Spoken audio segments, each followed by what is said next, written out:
Hi guys, आप सभी को मेरा नमस्कार। मैं आज अगली क्लास यानी अगली टॉपिक के बारे में आगे आज का वीडियो नया बनाया हूँ। तो आज थोड़ी मेरी तबीयत थोड़ा डाउन है, मैं उतना अच्छा नहीं हूँ पहले के जैसे।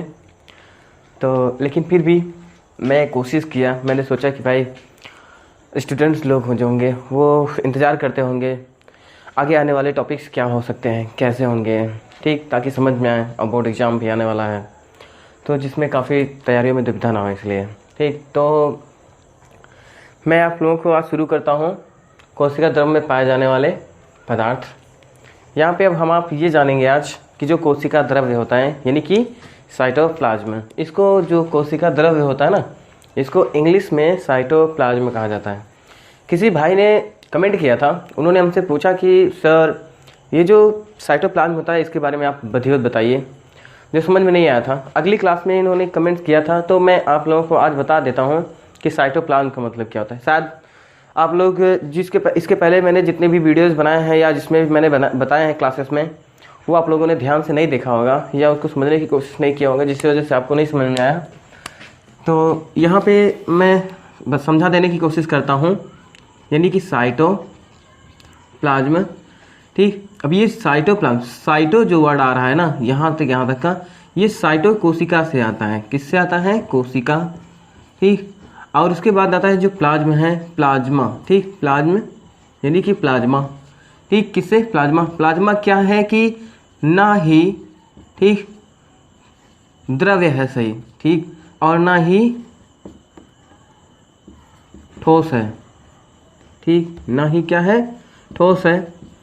और इन दोनों से मिल करके यानी कि कुल मिलाकर इन दोनों के बीच का जो भाग होता है जैली जैसा स्ट्रक्चर, किसको कह सकते हैं? जैली, ठीक। जैली, ठीक। जैली यानी कि लसलसा पदार्थ, ठीक, लसलसा।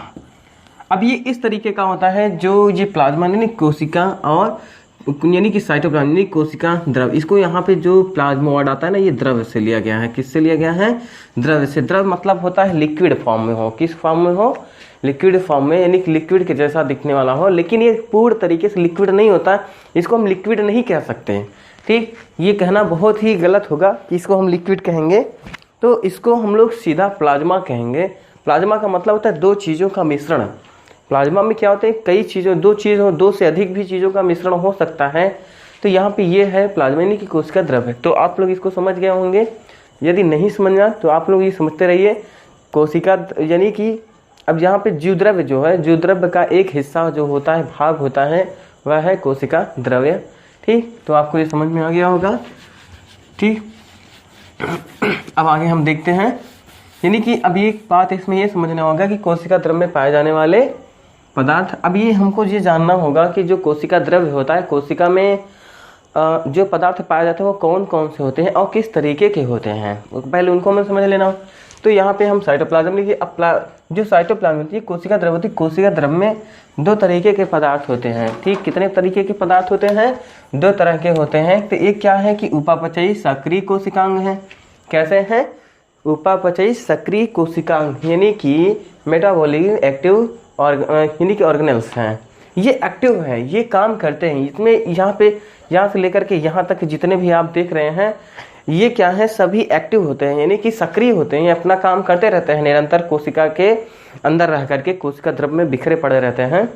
और एक तरफ क्या है कि हाइलोप्लाज्म, यानी कि इसको दो नामों से जाना जा सकता है। इसको हाइलोप्लाज्म से भी जाना जाता है और इसको साइटोसोल से भी जाना जाता है। इसको हिंदी में साइटोप्लाज्म यानी साइटोसोल भी कह सकते हो, ठीक। साइटोसोल, साइटोप्लाज्म, इनके नाम से भी जाना जा सकता है। अब ये साइटोसोल जो होती है, यह एक क्या है? दूसरी पदार्थ है। ये निष्क्रिय होता है। ये क्या होता है?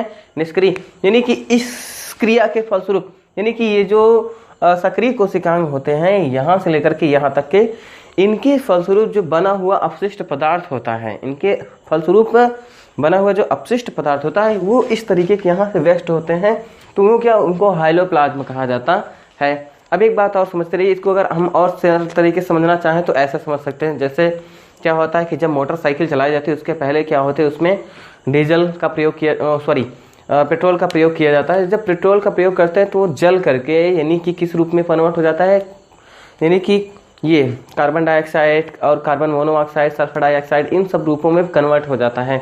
अब यहाँ क्या है कि जो रिंग पिस्टन होती है वहाँ पे उसका क्रिया होती है, वहाँ दगने की क्रिया होती है, उसी तरीके से उसका वह वेस्ट हो गया। जो धुआं निकला है ना उस मोटरसाइकिल से, जो धुआं निकला वो वेस्ट पदार्थ है, उसका अपशिष्ट पदार्थ है, वो किसी काम का नहीं है। गया तो पेट्रोल के रूप में था लेकिन निकला किस रूप में, धुआं के रूप में निकला है, किसी काम का नहीं। अब जैसे क्या होता है, मोबिल जो होती है डाला जाता है तो हल्का रेडिश कलर में होती है, रेड कलर में, लेकिन जब वो निकलता है तो एकदम ब्लैकिश निकलती है, क्योंकि उसके अंदर बहुत सी क्रियाएं हो रही होती हैं। तो यहाँ कुछ ऐसा ही है। ठीक, तो हम पहले अब बात कर लेते हैं सक्रिय कोशिकांग के बारे में। ये जो सक्रिय कोशिकांग होते हैं जो एक्टिव होते हैं तो वो कौन कौन से होते हैं, जैसे पहला है लवक। ठीक, पहला क्या है, लवक। इसको इंग्लिश में प्लास्टिड कहा जाता है। इसको इंग्लिश में क्या कहा जाता है, प्लास्टिड। ये क्या होता है, प्लांटों में पाई जाती है, ठीक, पेड़ पौधों में। अब ये जो प्लास्टिड होता है, प्लास्टिड 3 तरह का होते हैं। कितने तरह के, 3 तरह के। अवर्णी लवक यानी ल्यूकोप्लास्ट। अवर्णी का मतलब होता है जिसमें कोई कलर ना हो, ठीक, रंगहीन हो, जिसका कोई कलर ना हो, रंगहीन हो। ये कहाँ पे पाया जाता है, जड़ में पाया जाता है। कहाँ पे होती है, जड़।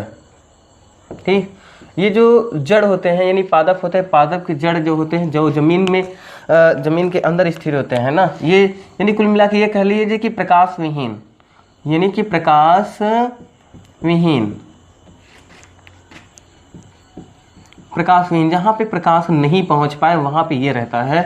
ठीक, अगर वहां पे जैसे कि जहाँ प्रकाश नहीं पहुंच पाता वहां पे रहता है। अगर वहां पे किसी कारणवश अगर प्रकाश पहुंच भी जाता है तो क्या होता है कि प्रकाश पहुंचने की वजह से वो कलरेड हो जाता है, वो हरित लवक में जो है ना, इसमें हरित लवक में कन्वर्ट हो जाता है। इसके खास पिगमेंट कार, क्योंकि ये रिएक्शन कर लेता है, अभिक्रिया करके इसमें कन्वर्ट। दूसरा चीज है कि वर्णी लवक है। दूसरा क्या है, वर्णी लवक यानी क्रोमोप्लास्ट। वर्णी का मतलब होता है कलर। वर्णी का मतलब क्या होता है, कलर।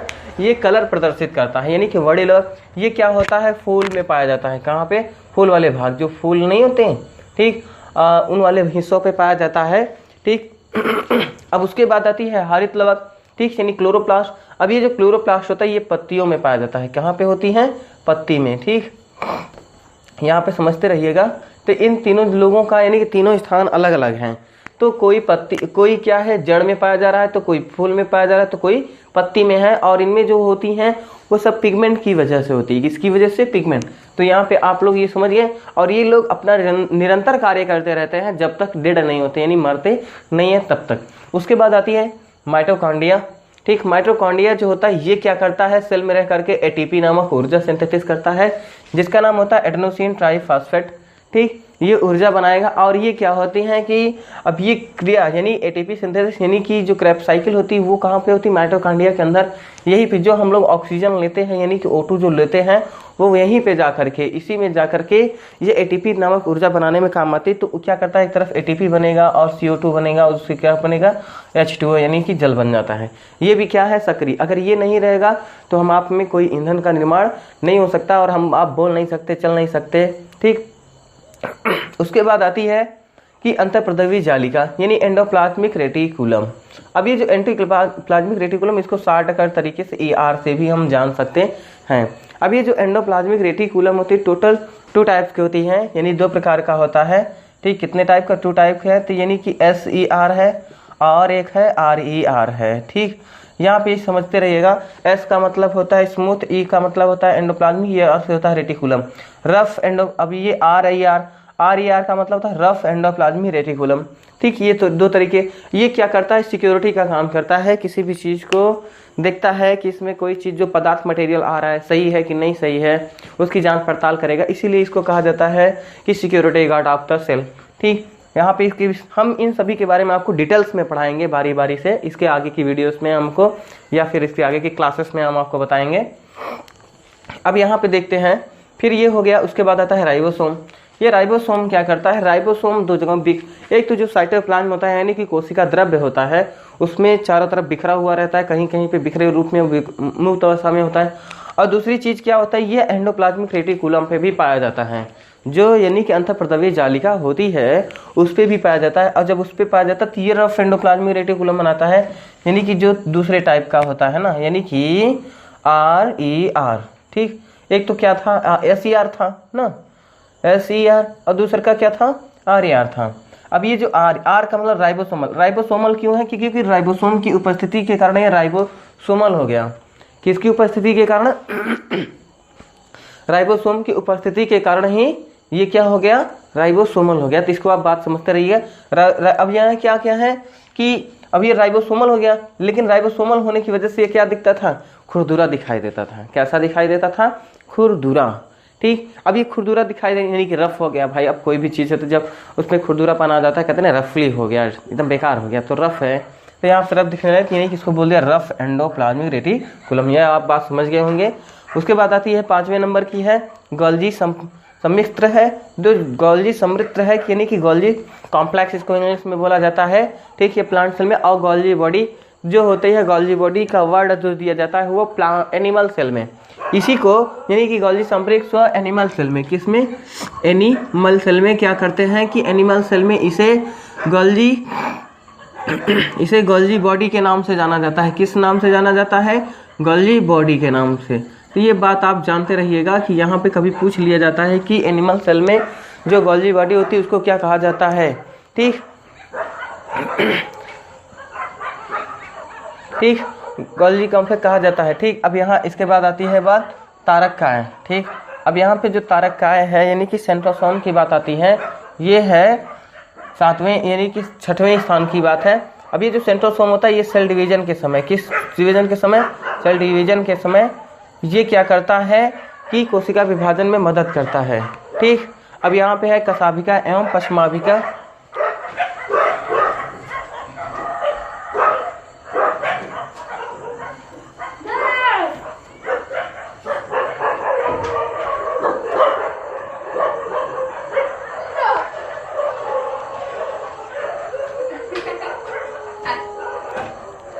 तब यहाँ पे क्या है कि तारककाय यानी कि सेंट्रो अब यहाँ पे यानी कि सेंट्रोसोम है।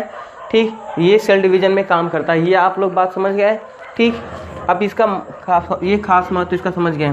इन सभी के बारे में आप लोग कंफ्यूज मत होइएगा, हम आपको और डिटेल्स में इसको पढ़ाएंगे आगे। ठीक, उसके बाद आती है कशाभिका एवं पश्माभिका। ठीक, 7वें नंबर की बात आती है किसकी? कशाभिका एवं पश्माभिका। अब ये जो कशाभिका और पश्माभिका यानी फ्लैजेलम, ये क्या करता है? इसको जो कशाभिका है इसको क्या कहा जाता है? फ्लैजेलम। और पश्माभिका को क्या जाता है? सीलिया। पश्माभिका जो है ये पाया जाता है यूग्लिना में। ये जो होती है ना यानी कि फ्लैजिला, ये फ्लैजिला जो होता है यूग्लिना। ठीक, यहाँ पे हम लिख देते हैं यूग्लिना। और ये जो होता है सीलिया जो होता है पैरामीशियम में पाया जाता है। कहाँ पे पाया जाता है? पैरामीशियम में पाया जाता है। ये क्या करता है?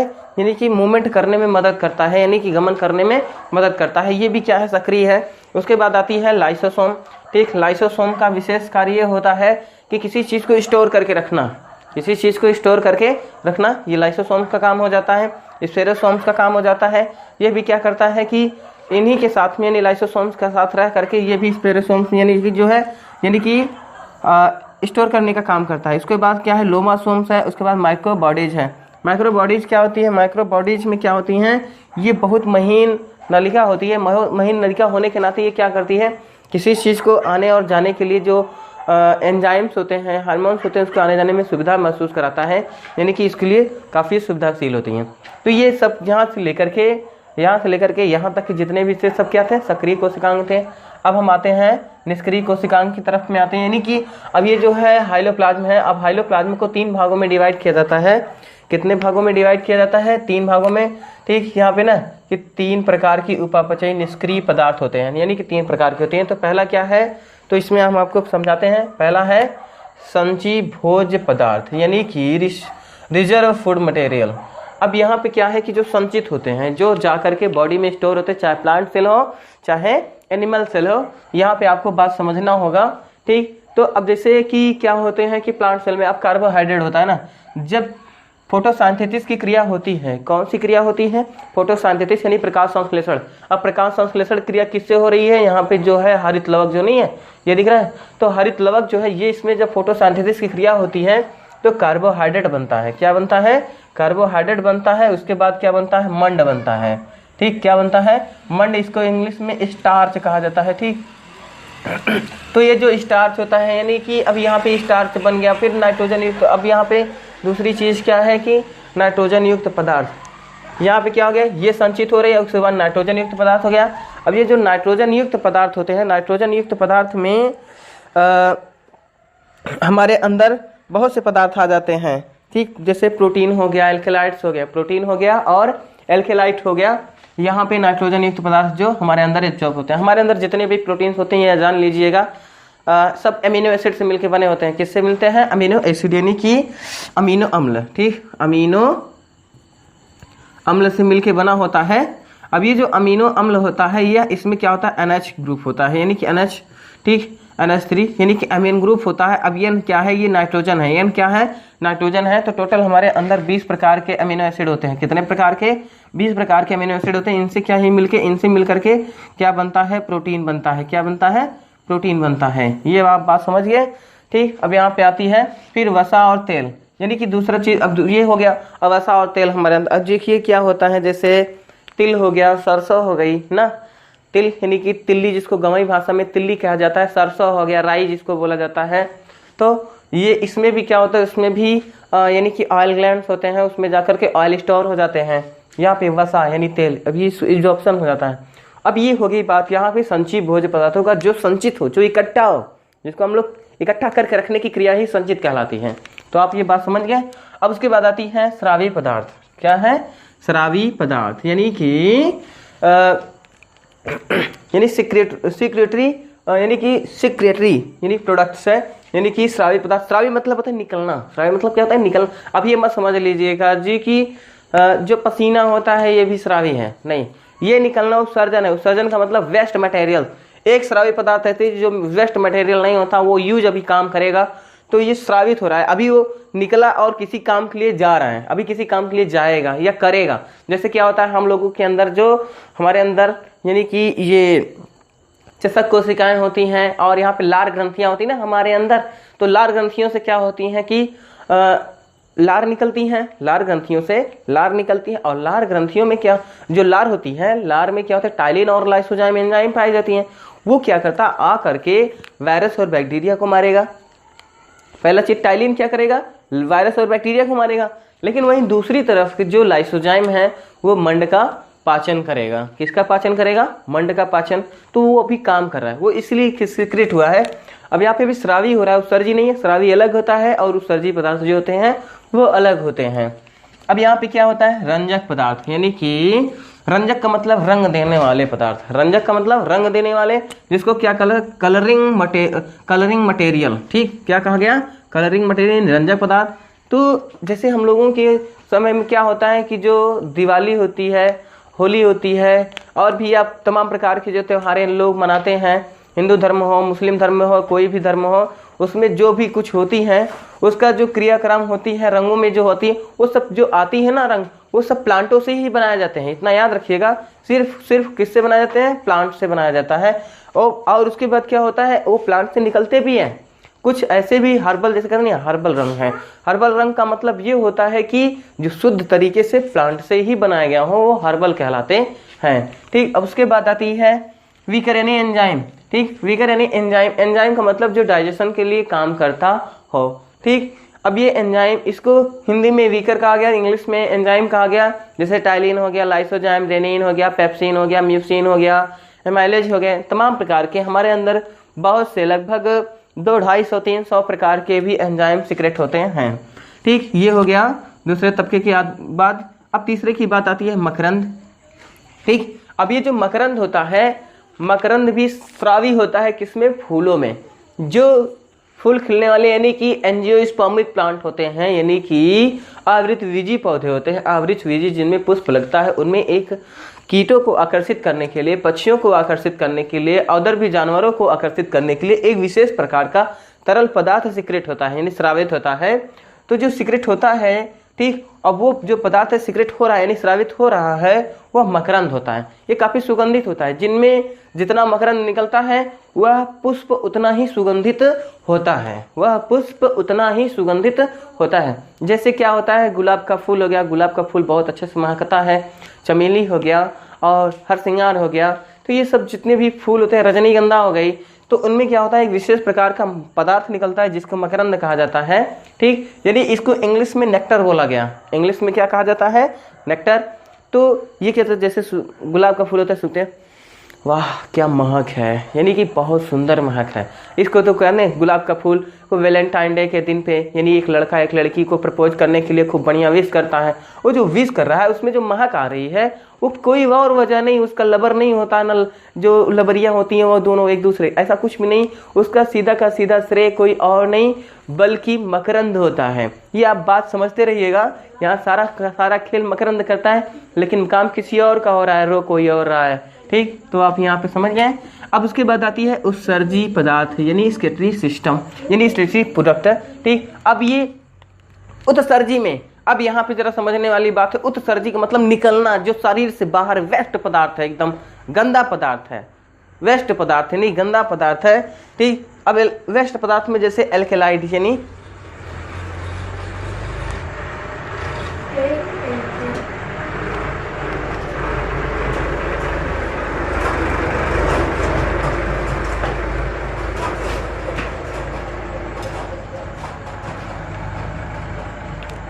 अब यहाँ पे जो उत्सर्जित पदार्थ यानी कि है वह है एल्केलाइड। एल्केलाइड, अब ये एल्केलाइड जो है ये भी नाइट्रोजनी पदार्थ होता है। ये नाइट्रोजनी पदार्थ होते हैं, इनमें जैसे कि क्या होते हैं कि ना कि प्रोटीन हो गया और उसके बाद आती है एमाइड्स हो गए, ये सभी क्या है एल्केलाइड पदार्थ कहलाते हैं। ठीक, ये इसमें नाइट्रोजन की उपस्थिति होती है, ये काफ़ी हमारे आपके लिए यूजुअली नहीं होते हैं, किसी अदर के लिए हो सकते हैं तो भले।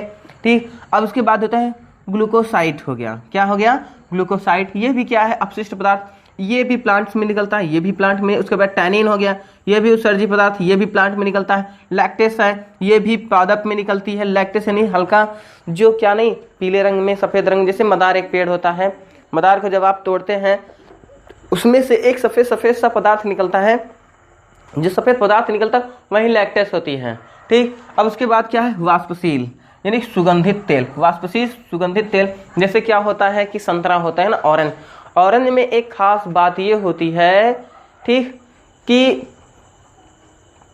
ऑरेंज में एक खास बात ये होती है कि उसके अंदर जब आप कभी देखिए कोई यानी कि किसी को चिढ़ाने के लिए, किसी को सताने के लिए क्या करता है, संतरे को छिलका से उसको पुश कर देता है तो उसमें से बहुत से ऑयल ग्लैंड भरे यानी कि तेल भरे होते हैं और उसके आंख में निकल जाता है, खूब जलन होती है तो गुस्सा होती है उन लोगों में।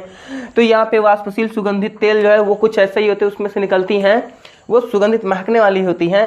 ये हो गई, वो भी क्या उत्सर्जी है, वो भी क्या है उत्सर्जी पदार्थ कहलाती। तो अब यहाँ पे क्या है कि लैक्टेस, अब वाष्पशील सुगंधित तेल हो गया ना।